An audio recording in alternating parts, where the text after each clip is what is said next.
வணக்கம் மக்களே, welcome to my YouTube channel. So cook with Comali season 6 promo ஒன்று வந்து ரிலீஸ் பண்ணியிருக்காங்க.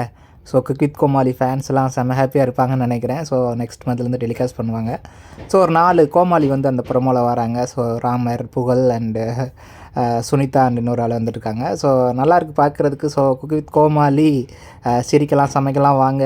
ஸோ வெங்காயம் உரிக்க சிரிக்கலாம் அண்டு சிரித்து வயிறு வலிக்கலாம். தக்காளி வந்து இனிக்கும், ஆனால் நாங்கள் சமைச்சா வந்து வயிற்றில் வந்து புளியை கரைக்கும் அப்படின்னு வந்து அந்த ப்ரோமோவில் வருது.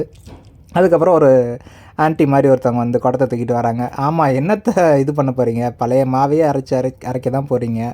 ஸோ அதே கோமாளி, அதே காமெடி, புதுசாக என்ன இருக்குது அப்படின்னு வந்து அவங்க கேட்குறாங்க. அதுக்கு வந்து ராமர்லாம் சொல்கிறாங்க, புகழ் வந்து சொல்கிறாரு, நாங்கள் புதுசாக பண்ண போகிறோம். அடுத்து ராமர் வந்து நாங்கள் பெருசாக பண்ண போகிறோம் அப்படின்னு. ஸோ இன்னொருத்தவங்க வந்து ஸ்ட்ரெஸ்ஸுக்கெலாம் கொடுங்க ரெஸ்ட்டு, இது குக் வித் கோமாளி சீசன் 6 அப்படின்னு வந்து சொல்கிறாங்க. ஆனால் நிறைய கமெண்ட்ஸ்லாம் பார்த்தோம்னா நிறைய பேர் நாங்கள் வந்து குக் வித் கோமாளி சீசன் 2 தான் நான் ரொம்ப மிஸ் பண்ணுறோம்.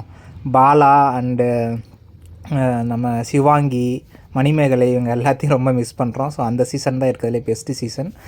இன்னொன்று வந்து கமெண்ட் பார்த்தோன்னா, தயவுசெய்து சீசன் 5 மாதிரி யாருமே பண்ணிடாதீங்க. ஸோ 1லேருந்து 4வது சீசன் உள்ள ரெஃபரன்ஸ் எடுத்து பண்ணுங்கள். தயவுசெய்து 5வது சீசன் மாதிரி தயவுசெய்து பண்ணிடாதீங்க அப்படின்னு வந்து நிறைய கமெண்ட்ஸ்லாம் பார்த்துட்டு இருந்தேன். ஸோ எனிவே நம்மளும் வெயிட் பண்ணுவோம் எப்படி இருக்க போகுது அப்படின்னு. ஸோ இனிமேல் வர்ற அப்டேட்டில் நான் வந்து உங்களுக்கு கொடுக்குறேன். Thank you, see you.